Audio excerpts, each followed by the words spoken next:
They said I died in the fire. I heard them. One of the neighbors, whispering to another as the smoke still curled up from the ruins of my house. Poor Mrs. Hendricks. Burned alive, can you imagine? I was standing 30 feet away in a raincoat, soot-streaked, invisible. No one noticed the old woman by the garage. That's the thing about getting older. People stop seeing you long before you're gone. But I wasn't gone. I had filmed everything. It wasn't bravery. It was luck and a bad hip that kept me sleeping in the garage that night. Or maybe instinct. A whisper from somewhere. Maybe my late husband. Maybe just that little twitch behind the ribs that we women learn to trust after decades of being lied to. Either way, I had gone out there with my thermos and my blanket and locked the door from the inside. I had my small video camera with me. That part was deliberate. I'd set it up on a shelf 3 days earlier when Jason started asking too many questions about the locks. When he said, "Just sign this, Mom, it's standard," and didn't meet my eyes. That night, I told myself I wasn't being paranoid. I just wanted proof, in case. At 3:12 a.m., they came. I woke to the click of the back gate. My clock radio, old but reliable, blinked the time in red. The camera's green light was on. I didn't move. I could hear footsteps. 2 sets. Low voices. One of them laughing. I knew that laugh. I nursed it when he was 2 years old, and it came out in hiccups after a bottle. Now it sounded like it belonged to a stranger. Gasoline smells the same in every decade. That harsh, acidic stink that gets into your nose and sits in your teeth. They poured it through the kitchen window. They spilled it on the back steps. They worked fast. Practiced. One of them lit a rag and dropped it into a puddle near the porch. I didn't scream. I didn't move. I watched the orange bloom of fire jump like a beast across the wood. I saw the windows flash from black to gold. I saw my house, my home for 47 years, begin to vanish. The garage stayed untouched. I stayed very still. The roof caved in just after 4 a.m.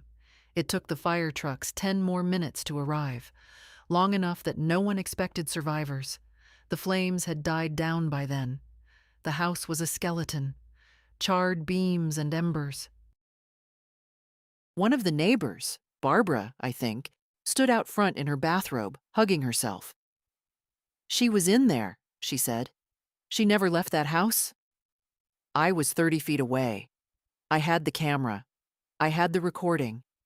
And I had not died.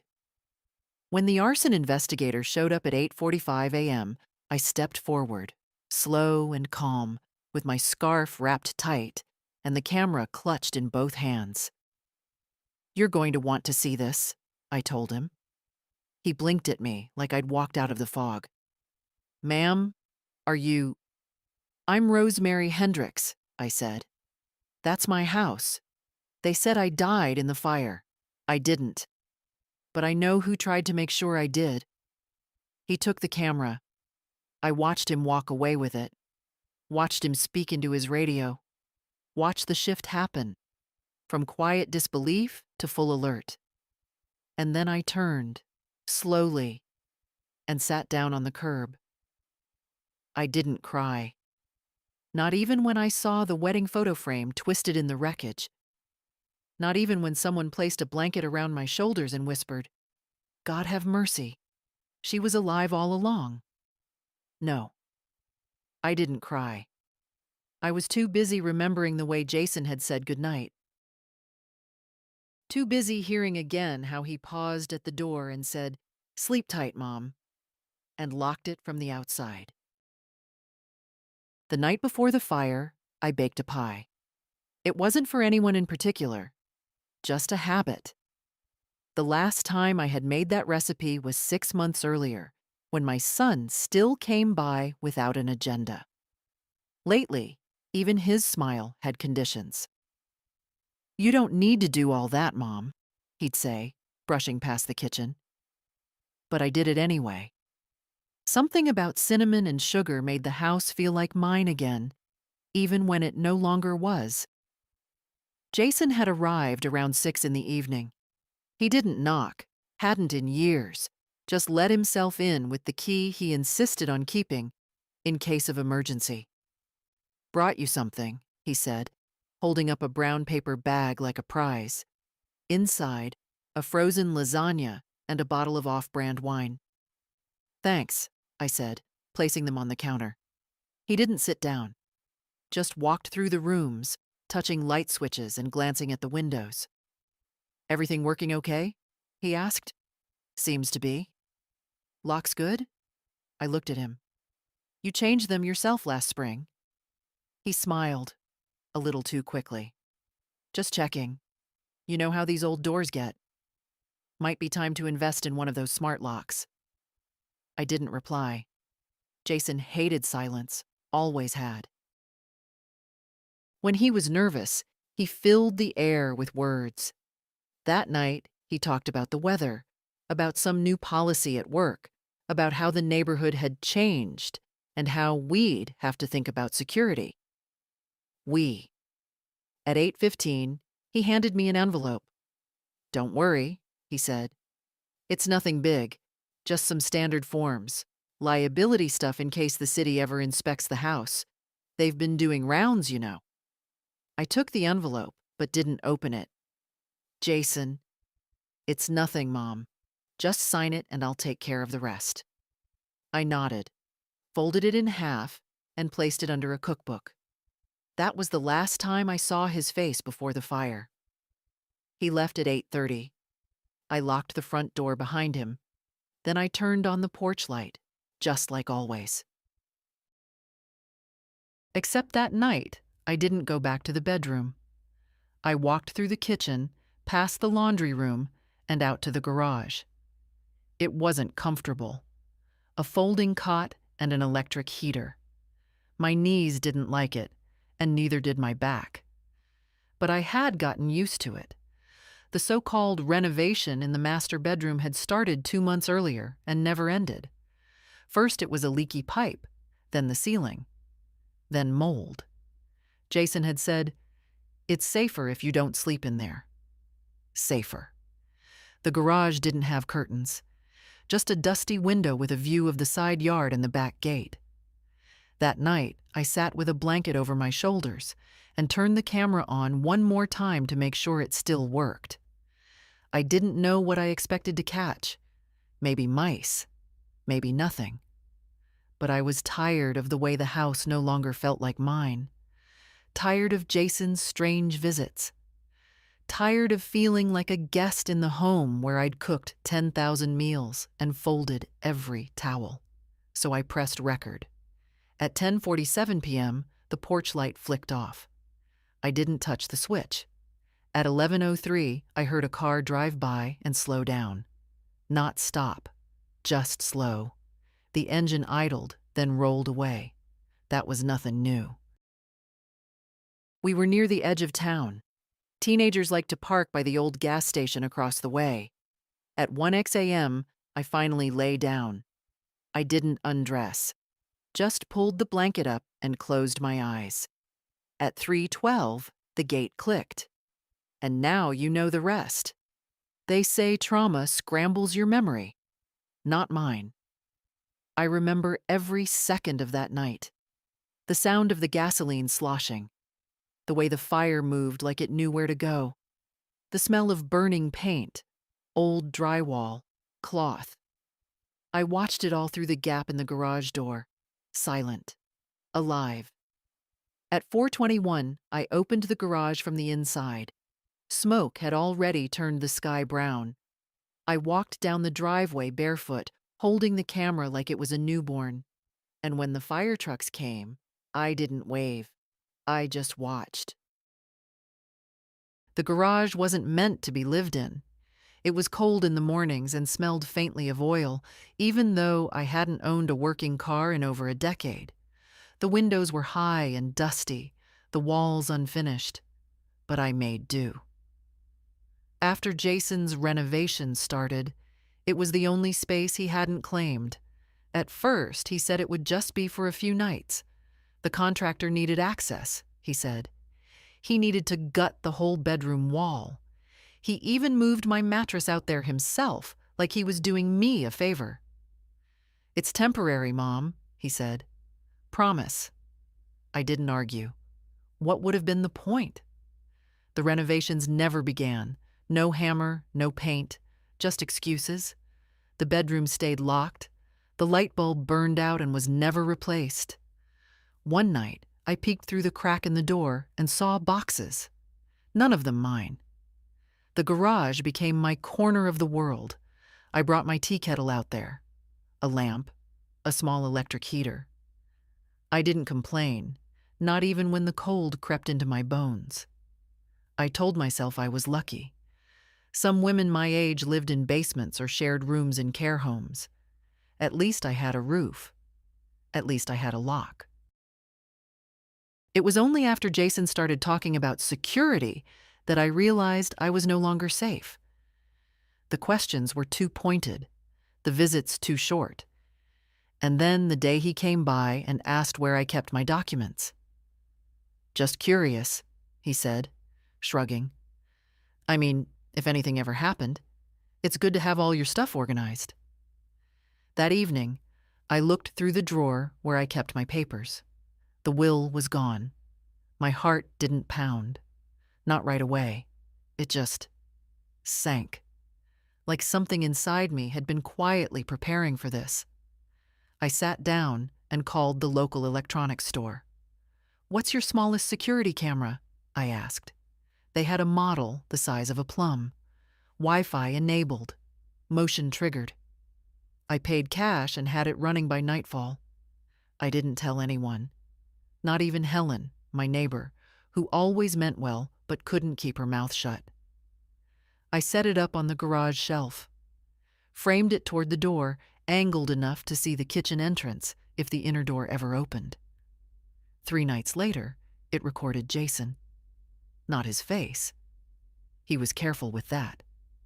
But the back of his coat, unmistakable, and his voice, just low enough to recognize. "No, she's asleep." I checked. "We've got maybe 10 minutes." He was on the phone. I watched the footage 5 times. Then I downloaded it. And every clip after that. The camera captured them coming back 2 more times. Once with flashlights. Once with something that looked like a blueprint. I couldn't hear everything, but I heard enough. Make it look electrical. Old houses go up fast. No one's gonna question it. I didn't call the police. I didn't call anyone. I just waited. And that's how I ended up in the garage, in a folding cot, on the night my son burned down the home he grew up in, with me still in it. Only I didn't die, and I didn't lose the recording. They didn't recognize me at first. The firefighters moved like they had a job to do, and they did. God bless them. I've never seen such precision. Hoses flung, orders shouted, boots crushing the frosted lawn. My home was almost gone by the time the last of the embers gave up, and they didn't expect to find anyone alive inside. That's what they told each other. Fully engulfed. Nothing salvageable. Probably didn't feel a thing. I stood behind the neighbor's hedge, wrapped in an old quilt from the garage. Smoke had curled its way into my hair, my lungs, my throat. I must have looked like a ghost. That's probably why no one noticed me. Barbara from across the street brought out a thermos. I watched her give it to one of the responders. She was still living there, wasn't she? Mrs. Hendricks? Poor thing. All alone. She had a son, someone said. Him? He never came around. I haven't seen him in months. I didn't correct them. Let them mourn me. Let the world, just for a few hours, believe that Rosemary Hendricks died quietly in her sleep, swallowed by smoke and memory. It was strange, watching your own eulogy from the bushes. I didn't feel much. Just the ache in my knees and the weight of the camera in my coat pocket. I could hear Jason's voice in my head. "You'll be safer in the garage, Mom." The garage was intact. The fire never reached it. Detached structures, the inspector would say later. Smart design. Lucky, they'd add. But I knew better. It wasn't luck. It was calculation. They wanted the house, not the garage. The insurance wouldn't pay more for my body. They'd already filled out enough paperwork to prove I was dead. At 8:20 a.m., a dark SUV pulled up. A man stepped out in slacks and a jacket with the state seal on the shoulder. Arson investigator. He had that steady, methodical look, the kind you develop from years of seeing terrible things and knowing exactly what they're worth.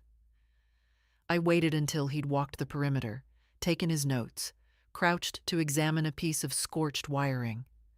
Then I stepped out from behind the hedge. "Excuse me," I said. My voice cracked. "Sir?" He looked up, startled, then wary. I took a step closer. "You're going to want to see this," I said, holding out the camera. He didn't take it right away.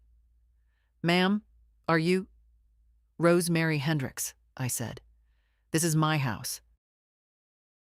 "They think I died in that fire." "I didn't." He blinked. I held out the camera again. My hands didn't shake. "I was in the garage. I recorded everything." He took it slowly, glanced at the screen, pressed play. His face changed after 10 seconds. After a minute, he looked up at me again. Not with suspicion, with something else. Something colder. "Is there anywhere you can sit down?" he asked. I nodded toward the neighbor's porch. My knees were about to give out anyway. He followed me, camera still playing in his hand. And for the first time in 12 hours, I let myself feel it. Not fear, not anger. Relief. The neighbor's porch swing creaked beneath my weight. I hadn't sat on it in years, not since Harold passed, and Helen stopped hosting her Wednesday tea. Now I sat wrapped in the same garage quilt, hands clasped in my lap like a schoolgirl waiting for discipline. The investigator stood a few feet away, still watching the footage. He hadn't said a word in nearly 6 minutes. The screen cast flickers of light across his face. Orange, yellow, pale blue from the garage. I didn't need to see it again to know what was there. Jason and the other man, the cans, the matches, the laughter. My son's voice saying, "She's probably out cold by now." The silence felt like it might swallow me. Finally, he looked up. "My name's Eric Mason," he said. "State Fire Marshal's office." I nodded. "I need to ask, how did you get this footage?" "I filmed it," I said simply. "You said you were in the garage?" "Yes, sleeping there for the last 2 months." His brow furrowed. "Why?" "It was the only space left that was mine." He didn't press further. Maybe he understood.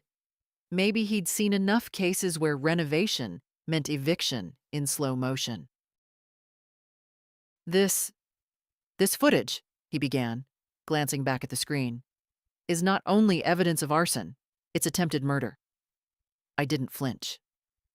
"They thought I was inside the house," I said. "They made sure I would be." He took a slow breath. "Who were the men in the video?" "My son," I said. "Jason Hendricks. The other one I don't know by name. Friend of his. But you can see the tattoo. It's on both arms. Some kind of barbed wire." Mason nodded. I saw it. The wind shifted. Smoke still hung low in the air. Somewhere behind the house, a fireman coughed. "I need you to come with me, Mrs. Hendricks. We'll take you to the station, file a full report. You'll be safe. Is there anyone who can look after you for a day or two?" I looked at Helen's front door. She hadn't said a word this whole time, just peered out through the curtains like the world was unfolding too fast for her to catch up. But I knew Helen. She'd make tea before I even finished asking. "My neighbor," I said. "I can stay there tonight." Mason hesitated, then handed me back the camera. "I've got the file now. We'll send someone by later to collect the device for chain of custody. You keep it with you until then." I nodded. He looked at the house one last time, or what was left of it. Then he turned and walked toward his vehicle, already talking into his radio. Helen finally opened the door. She didn't ask questions, just stepped aside. I followed her inside without a word. For the first time in 47 years, I slept in a stranger's bed. In a house that wasn't mine, but I was alive. And tomorrow, my son would be facing charges for trying to change that. I didn't cry when the house went up in flames. I didn't cry when they said I was dead. But I cried in the station, quietly, while Investigator Mason sat across from me, watching the footage a second time. Not for me, for the sound of my son's voice. It wasn't the words, it was how casual they sounded. "She's out," Jason said, off camera. "She sleeps like a rock. Let's make it quick." The lighter clicked. I'd watched him take his first steps on that kitchen floor.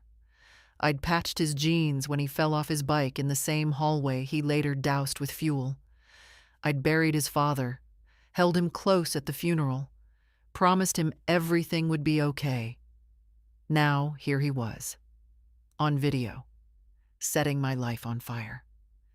Mason didn't say anything for a long time after the footage ended. He leaned forward, elbows on the desk, hands clasped. "I've sent this to our legal team," he said. "This isn't just arson. This is conspiracy, attempted homicide, and insurance fraud at a minimum. We'll be issuing warrants within the day." He looked at me carefully. "Do you understand what that means, Mrs. Hendricks?" I nodded. "Your son will be arrested." "I know. You'll have to testify." "I plan to." He tapped his fingers once, twice, then stopped. "I'm sorry," he said, and it felt like he meant it. "I'm not," I replied. That surprised him. Maybe he thought I'd flinch or waver. But I'd had enough years to learn what love isn't. Love doesn't ask you to disappear, doesn't seal you into garages or lie with a smile. I spent the rest of the afternoon filling out statements, signing forms, giving the names of neighbors, contractors, anyone who might corroborate my story. Helen had called my niece in Bangor, who offered to come take me in, but I declined. "This is my town," I told her over the phone. "If I have to watch it burn to the ground, I'll do it from here." By evening, the footage had already made it to the district attorney's office. They called Mason while I was still sitting in the side room. "Solid," he said after hanging up. "They'll push for a no-bail hold once he's picked up." "Any idea where he might be?" I gave him Jason's address. He'd bought a house with a finished basement and two-car garage, claimed it was an investment. I had given him the down payment myself 5 years earlier. He said it was temporary, that I'd live there too, eventually. But I'd never even seen the inside. They sent a unit out that night. I didn't ask for updates. Instead, I walked back to Helen's, made myself a cup of tea, and stared at the blank space in her living room wall where a mirror used to hang. She said it fell during a storm last year and never got replaced. I found that comforting, somehow. The idea that even homes that don't burn still lose their reflections. Before bed, I took the camera out of my purse and set it gently on the dresser. It had survived. So had I. That night, I didn't sleep much. Helen's guest bed was softer than I expected, and my bones weren't used to softness anymore. But it wasn't just the mattress. It was the quiet. My own house had its sounds. Familiar creaks, the subtle shift of old pipes, wind tapping loose shutters. Even the garage had a rhythm. Here, it was too still, too polite. I lay awake and listened to the distant hum of a refrigerator and the even breathing of a friend I'd known for 40 years, now just down the hall, who didn't yet know what to say to me. No one did. At sunrise, I got up, made coffee, and opened Helen's kitchen window. Smoke still lingered faintly in the air. Across the yard, where my house used to be, there was nothing but blackened debris and skeletal beams. A single wall still stood, the one with the dining room window. I remembered how I used to watch the mail truck from there, years ago, waiting for Jason's college acceptance letter. He had gotten in. He just never came back the same. By 8 a.m., the phone rang. Helen answered, then passed it to me. "It's the investigator," she whispered. Mason's voice was calm as ever. "He's in custody," he said. "We picked him up at his house around midnight. The other man, Kyle Jameson, was with him. We've got both in holding. Jason didn't resist." I said nothing. "He asked for a lawyer immediately, didn't ask about you." That didn't surprise me either. "What happens now?" I asked. "We'll process them formally today. The DA is pushing for expedited charges. It's open and shut with the footage you gave us, and your testimony, of course. You'll likely be called to the preliminary hearing next week." "Will I see him?" I asked, quieter than I meant to. "Only if you choose to. You're not obligated." I didn't answer that part. He waited, then added, "And Mrs. Hendricks, we've confirmed the insurance policy. It was filed under your name, forged signature, filed 3 weeks ago." Of course it was. He continued, "Claim would have paid out over $480,000 if you had been confirmed deceased. The timing was tight. They set the fire the night before a planned inspection, probably to avoid inconsistencies." He paused. "They thought of everything, except you." I hung up shortly after. Helen was kind enough not to press. She just set a plate of toast in front of me and refilled my coffee. We sat there like two widows in a war zone, watching a morning that didn't feel like ours. Later, she drove me to the community center. They'd set up a temporary claims desk for fire victims. Of course, I was the only victim that week.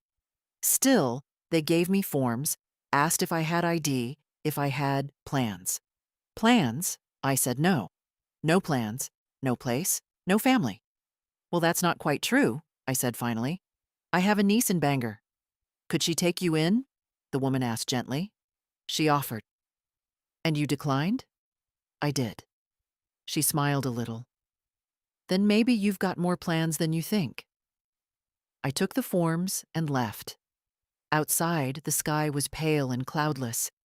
It felt wrong, as if the world should have been darker, more charred, to match what had burned inside me. Back at Helen's, I asked for a broom and gloves. "What for?" she asked. "I want to go home," I said. "What's left of it." She didn't argue. At noon, I stood on the edge of my ruined yard and swept a path through the ash. The porch steps were gone.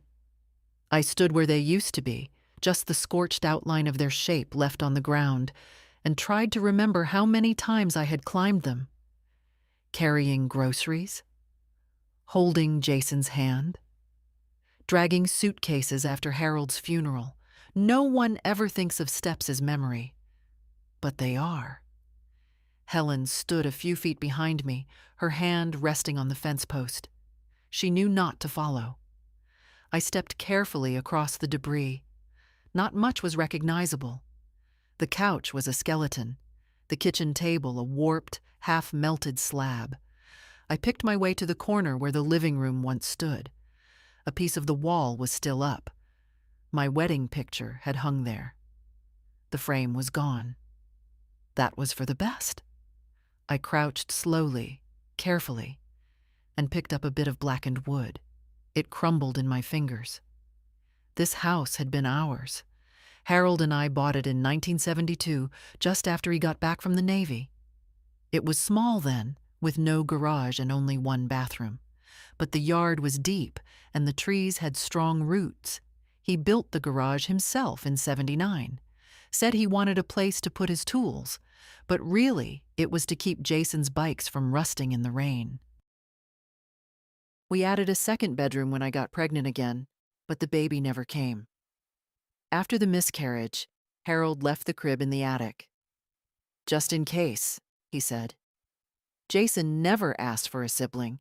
He liked being the center of everything. And we let him be. I remember his first birthday in this house. He smashed cake into his face and cried when I tried to wipe it off. Harold laughed so hard he nearly dropped the camera. That video sat in the hallway closet for years. I wonder now, did Jason throw it away? Or did he watch it and feel nothing? When Harold got sick, Jason came home for exactly 4 days. "Work," he said. "Obligations." He kissed his father's forehead the night before he died and said, "I'll handle everything, Mom." And in a way, he did. He handled the funeral. He handled the paperwork. He handled the sale of Harold's truck and the cancellation of his veteran's pension. He handled the finances for a little while. Until I realized what he meant by handling. And still I didn't stop loving him. That's what no one tells you about being a mother. Love isn't elastic. It doesn't stretch and snap back.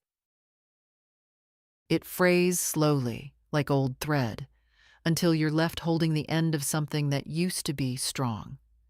I stood in the ruins of my kitchen and looked toward where the hallway once led to Jason's childhood bedroom. That room had blue wallpaper with white stars. He peeled it off with his fingernails when he was bored. I repainted it 3 times before he moved out. Now it was gone, erased. But I was still here, and that mattered. The man who knocked on Helen's door wore a suit 2 numbers too expensive for our neighborhood. I knew before he introduced himself that he wasn't there for Helen. He smiled, practiced, and hollow. "Mrs. Hendricks, I'm Stephen Klein. I represent your son, Jason Hendricks." I didn't offer to shake his hand. He cleared his throat, undeterred. "I wonder if we might have a brief conversation, privately." Helen looked at me, eyebrows raised. I nodded once. She retreated to the kitchen. I led him to the front room, where I'd been folding borrowed laundry on the couch that wasn't mine. He sat carefully, like afraid of creasing his pants. "I'm here to offer my clients full cooperation," he began, opening a slim leather folder. "Jason is deeply distressed by recent events. He was unaware of the full consequences of his actions and is committed to making amends in any way possible." I looked at him. Just looked. He shifted slightly. "Given the sensitive nature of this matter and your family relationship, we believe a resolution outside of the court system would be preferable." "To whom?" I asked. He hesitated. "To everyone, surely." "Not to me." He adjusted his cuffs. "Mrs. Hendricks, my client is prepared to issue a formal apology for the misunderstanding." "It wasn't a misunderstanding," I said quietly. He blinked. "It was attempted murder." He started to speak. I raised one hand. "Let me be clear, Mr. Klein. My son set fire to my home. He forged my signature. He filed an insurance claim, and he watched it burn, believing I was asleep inside. That's not a mistake. That's a plan." His mouth opened, then closed. I leaned forward. "I'm 75 years old. I've paid off every debt in my life, in dollars and in patience. I won't pay to protect the man who tried to erase me. The folder in his lap stayed open. A pen sat inside, ready for a signature that would never come. Jason is your only child, he said softly. This will destroy him. He already destroyed something, I said. He just didn't finish the job. Silence. Then I stood. This conversation is over. He rose as well, the professional mask back in place. I'll convey your position. Do that. He left without another word. Helen returned with tea.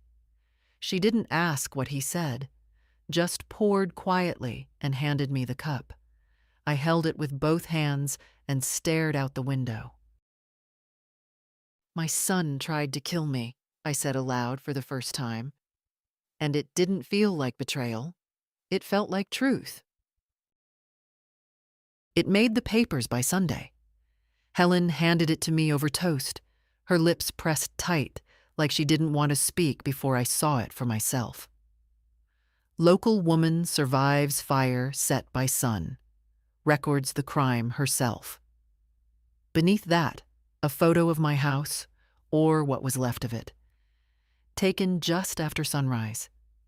In the smoke, you could barely make out the collapsed roof and half a charred porch beam, and at the bottom, a line that made me flinch. Investigators say the suspect believed his mother was inside. My name was printed in bold. Rosemary Hendricks, 75, of Ashbridge. The article was respectful enough, mostly facts. The charges? Arson, attempted murder, insurance fraud. A quote from the district attorney calling it an extraordinary case of familial betrayal. No mention of the footage, thankfully, but still, enough. By noon, the phone started ringing. Helen unplugged it. You don't owe anyone a single comment, she said. I nodded, but still sat by the window, watching people pass by with the paper under their arms, folded to the page where my life now lived. Around 3 p.m., I heard voices on the porch. She was always a quiet one. They say the son was in debt. Well, what kind of mother makes her kid that desperate? Helen opened the door and stared them down until they scattered. You don't get to whisper her story, she muttered. But the truth is, they would. People always whisper about women like me. Later that evening, a letter came in the mail. No return address. Just my name, written in shaky pen. Inside, you should have just given him the money. No wonder he didn't want you. I read it once, folded it neatly, and threw it in the trash. Helen looked at me, waiting. People don't like it when you survive something you weren't supposed to, I said quietly. She nodded. The news kept spreading. A segment on the evening local broadcast. A blog post from a neighbor's niece titled, "The Fire That Shook Ashbridge." Most of it painted me as a victim. Some called me a hero. But a few, just a few, turned their heads sideways and asked, what kind of mother raises a son who could do that? And I had no answer for them, because I'd asked myself the same question every day since the fire. I wrote the letter 3 times before I sent it. The first version was too angry. 4 pages of everything he'd ever done to hurt me, from lies to that final match. The second tried to be diplomatic, but ended up sounding like an apology, and I had no intention of giving him that. The third one, I kept. I wrote it on plain paper with a pen that scratched a little on the curves, folded it once, addressed it to the Ashbridge County Jail. No dear, no love. Just this. Jason, you don't get to speak first anymore, so I'm writing this before you can try. I know you're going to say it wasn't what it looked like, that you were desperate, that you didn't mean for it to go that far, that you didn't think I'd be home. But we both know you did. You planned it. You locked the garage door from the outside. You filed the insurance papers in my name. You lit the fire. You watched. And you left. What I don't understand, what I still can't find the shape of, is when I stopped being your mother in your eyes. Was it the day I said no to the loan? Was it the day I told you I wouldn't change my will? Was it when I asked too many questions? Or was it years earlier when you stopped calling me anything at all? I know how you see me now. Small, in the way, too old to matter. But I built that house with your father. I raised you in it.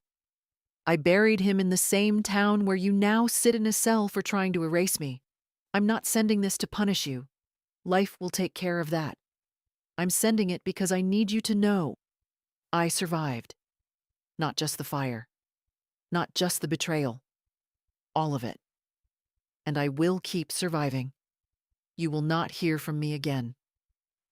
Rose Mary Hendricks. I walked to the post office that morning myself, handed it to the clerk, paid in cash, and walked back to Helen's house in silence, with my hands in my pockets and the wind on my face, thinking only this: he doesn't get to have the last word. I do. The summons came in a plain envelope with a gold-embossed seal. I opened it slowly, not because I didn't know what was inside, but because I already did. You are required to appear before the Ashbridge County Court as a witness in the matter of the state versus Jason Hendricks. The hearing was set for the following Tuesday at 9 a.m.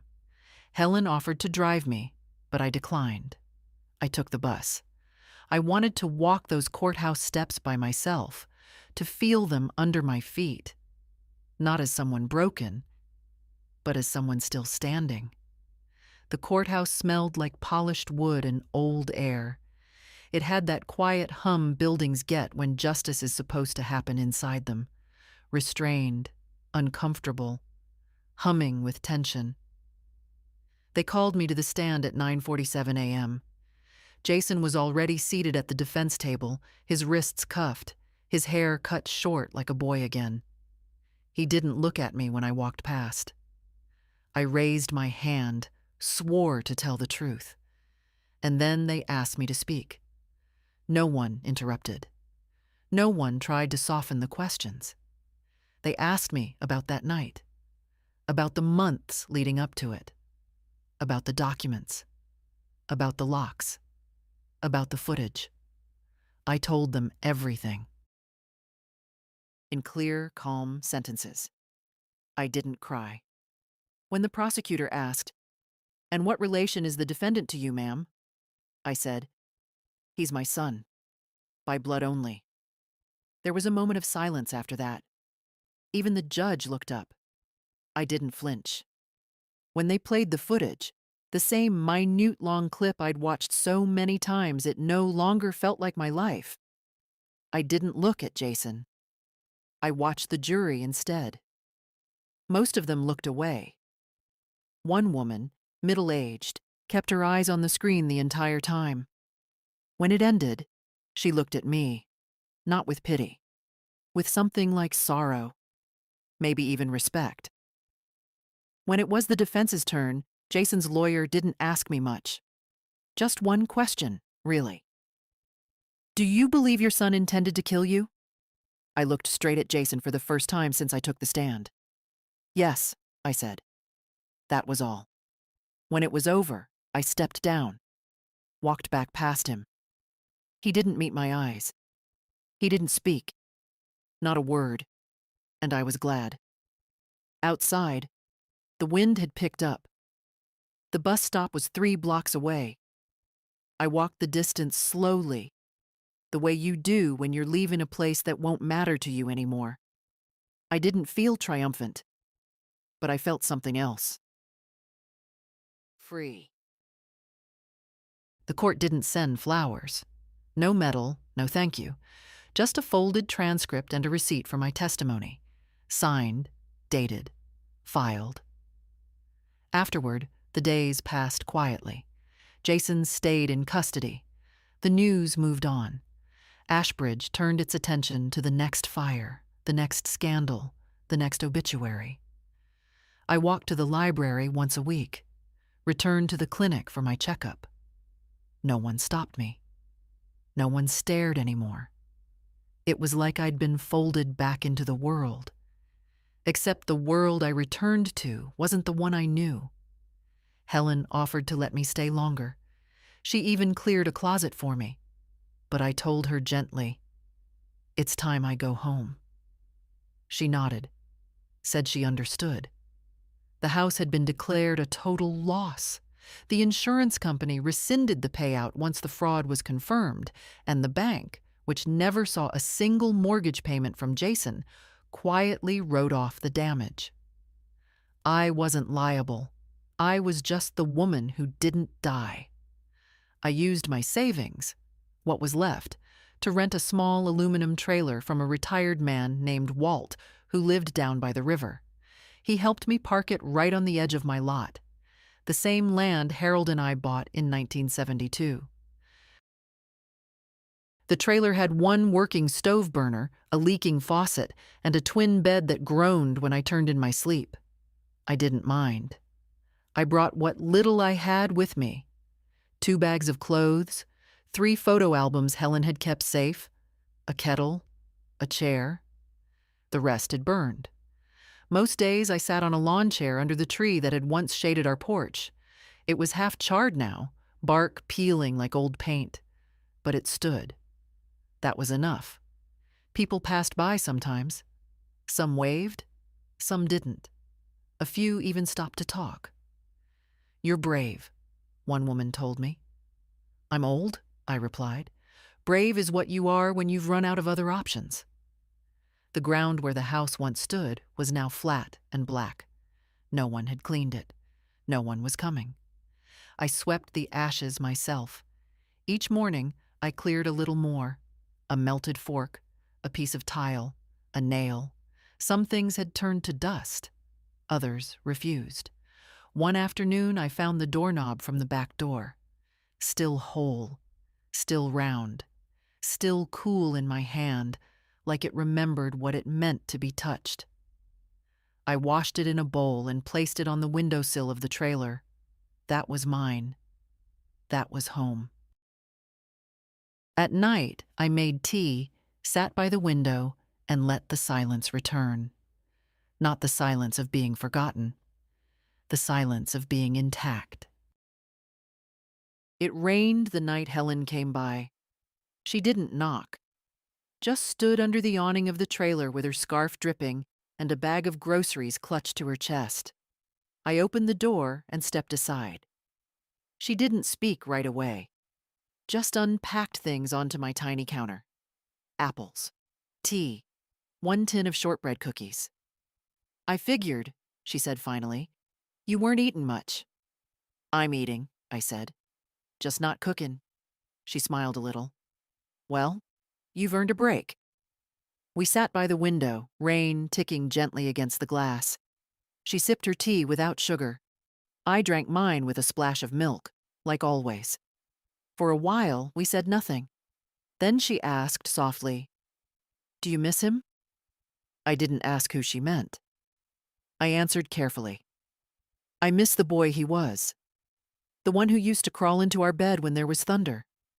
The one who made up songs about his dog and forgot the words halfway through." Helen nodded. "And Harold?" she asked. That one took longer. "I miss the space he filled," I said.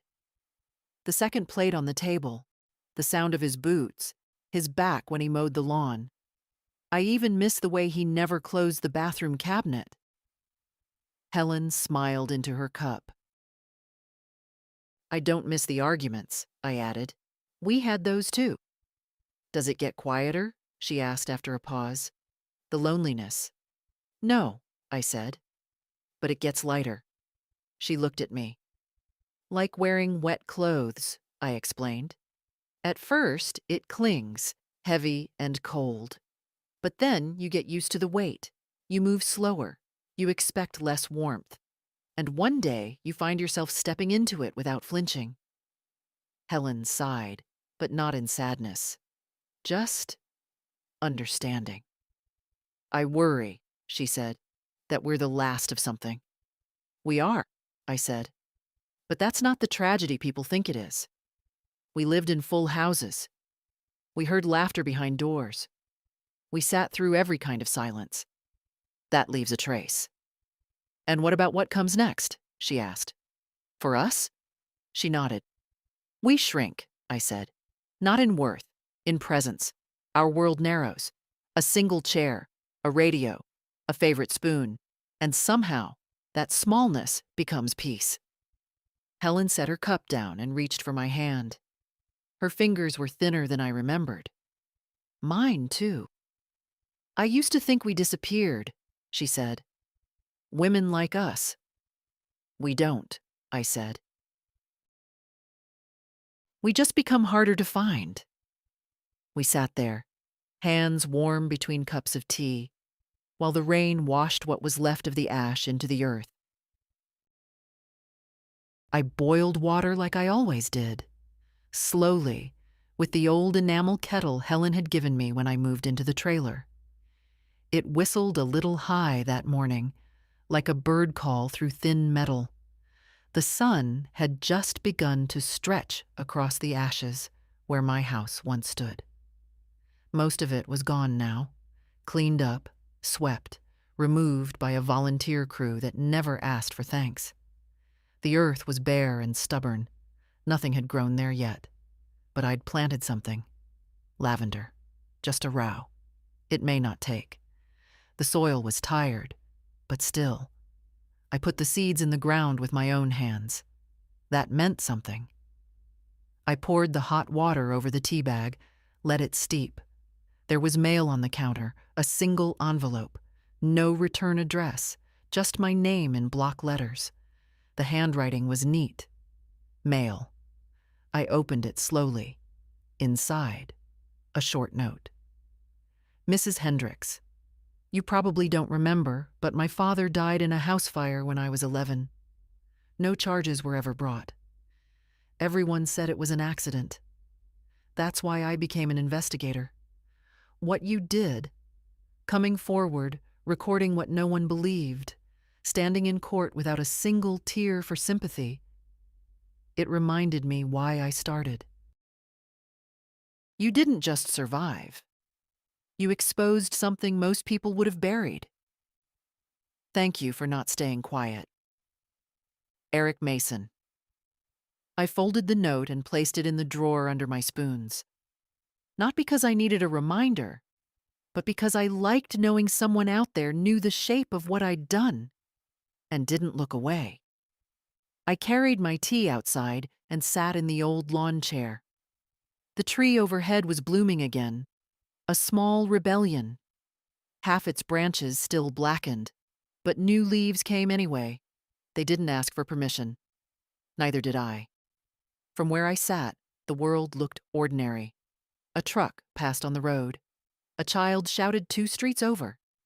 Somewhere, someone was late for work. And I drank my tea. Not in grief. Not in victory. Just as a woman who had walked through fire and stepped out the other side still holding her name. If you're reading this and someone made you feel small, if someone took your chair, your room, your right to speak, if someone smiled while they locked the door from the outside, just know, you are not what they tried to burn. You are what remained. Even ashes can grow roots again.